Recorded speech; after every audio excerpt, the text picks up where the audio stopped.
In the heart of the Middle East, silence was shattered by thunder from the skies.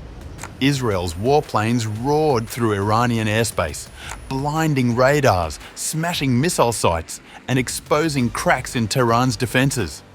Now, Iran says it's back online. But is it truly ready for the next wave?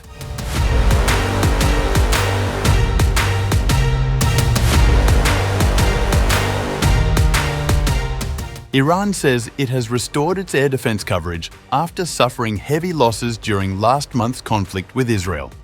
The announcement, made by Rear Admiral Mahmoud Mousavi, deputy for operations in Iran's regular army, comes amid ongoing efforts by Tehran to demonstrate military resilience in the face of sustained Israeli air superiority. The June 2025 confrontation, among the most intense direct engagements between the two nations in recent memory, saw Israel launch a blistering aerial campaign targeting Iranian missile sites, radar infrastructure, and suspected nuclear facilities. The offensive, dubbed Operation Rising Lion by the Israeli Defense Forces, effectively penetrated Iranian skies and left a trail of damaged defense systems. Some of our air defenses were damaged. This is not something we can conceal. However, our team has utilized domestic assets to replace them with pre-positioned systems that were stored in appropriate locations to ensure the security of our airspace. Iranian forces had retaliated with waves of ballistic missiles and drone strikes aimed at Israeli cities and military bases, attacks that were intercepted in large part by Israel's layered defense network, including the Iron Dome and Arrow systems. But on the Iranian side, damage to infrastructure was more substantial. Analysts suggest that a coordinated first-wave assault by Israeli jets and standoff missiles overwhelmed key radar and missile defense nodes, exposing critical vulnerabilities in Tehran's integrated air defense system. With systems failing to respond in real time and key nodes knocked offline, the country's ability to mount a sustained defense faltered under pressure. In the aftermath, Iran has moved swiftly to plug the gaps. According to Mousavi, the damaged systems were replaced using domestic resources and pre-arranged stockpiles. There has been no confirmation of any new foreign-supplied air defense equipment entering the country since the June war. The report, published by Iran's state-affiliated DEFA press, did not mention any imports of new Russian or Chinese systems. Prior to the conflict, Iran operated a mix of its own indigenous platforms and the Russian-built S-300, which it has fielded since 2016. The centerpiece of its domestic defense is the Bavar-373, a long-range mobile surface-to-air missile system unveiled in 2019. While Iran had showcased Russian-made defenses during a military drill following Israeli strikes in 2024, this time officials have insisted that the latest redeployment relied solely on local capability. This message of independence has been reinforced in state media narratives, where the absence of reliance on foreign systems has been cast as a badge of strategic self-reliance amid Western sanctions.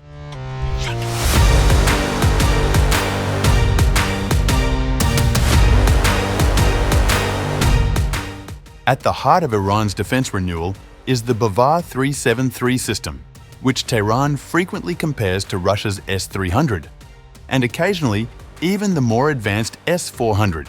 Official specifications claim a detection range of 300 kilometers, simultaneous tracking of up to 100 targets, and the ability to engage 60 at once.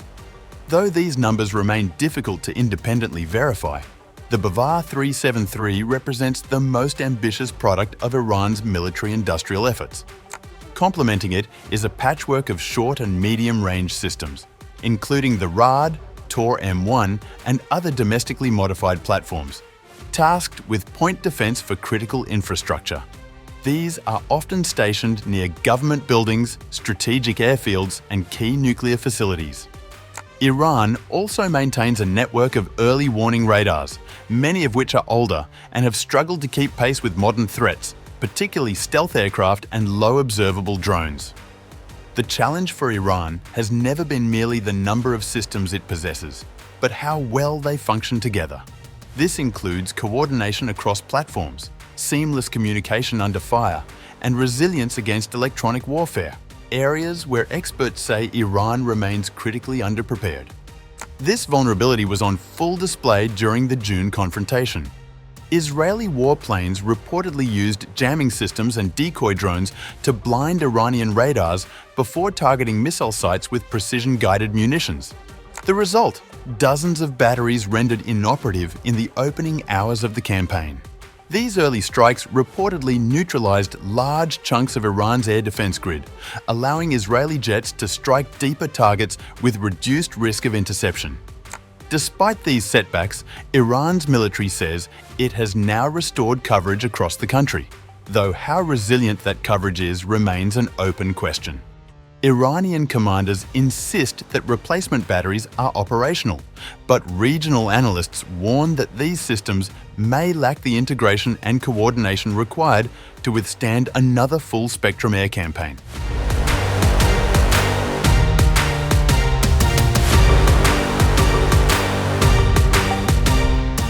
Experts say the redeployment of stored systems, even if effective in restoring short-term coverage, does little to resolve deeper structural weaknesses in Iran's air defense architecture. Chief among them is vulnerability to saturation attacks, where multiple threats are launched simultaneously from different directions, overwhelming detection and interception capabilities. The June campaign reportedly involved waves of Israeli missiles and drones launched in tandem, followed by stealth aircraft engaging secondary targets. Iranian defenses, though multi-layered on paper, were unable to cope with the scale and coordination of the Israeli assault. In many instances, command delays and overloaded tracking networks reportedly prevented effective interception. Tehran, however, appears keen to showcase recovery and resolve. Officials have framed the redeployment as proof of domestic resilience, pointing to the absence of foreign imports and the speed with which units were brought online. Military-affiliated media outlets have published footage of Bavar-373 launches back in position and radar screens sweeping across national skies. Iran's air defense evolution is emblematic of a broader pattern, a growing emphasis on self-reliance amid international sanctions and limited access to high-end foreign technology. In that context, domestic production and system recovery offer political as well as military value. The narrative of recovery plays well to domestic audiences, particularly as Tehran prepares for renewed negotiations over its nuclear program. Yet the core question remains: will these systems hold up in another sustained, technologically advanced conflict? If Israeli forces, or any other regional adversary, launch another round of coordinated attacks, Iran's ability to respond quickly, cohesively, and effectively will be the ultimate test of its defense architecture.